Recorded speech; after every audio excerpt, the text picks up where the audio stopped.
In this clinical teaching guide, we will focus on teaching procedures.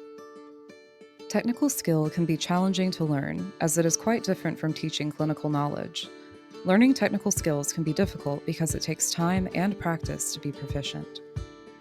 Let's look at how a preceptor can prepare for clinical teaching. For frequent procedures, it may be worth reviewing the details of the procedural steps in order to effectively teach the student. Ensure that all supplies needed for the procedure are accounted for. This will allow the student to recognize all required items for the procedure.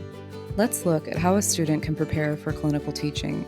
Prior to procedure day, instruct the students to prepare by reading, writing down steps, and watching YouTube videos.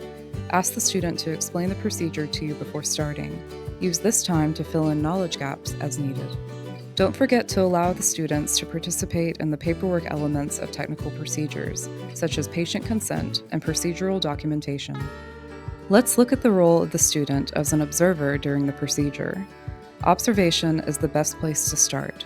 Talk through each step of the procedure as you go. Ensure the student is made aware of any atypical elements during the procedure, if applicable. Let's look at the role of the student as an active participant during the procedure.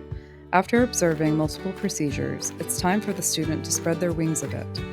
It may be possible for students to perform short procedures start to finish, depending on how many steps the procedure has. In longer procedures with multiple steps, it may be best to allow the student to start with one or two specific tasks. Be sure to debrief with your student after the procedure is complete. Open the floor for any questions or concerns, and establish an open line of communication for the student in case any other questions arise later. This video is produced by the Office of Faculty Affairs and Development at the Burnett School of Medicine. Thank you for watching.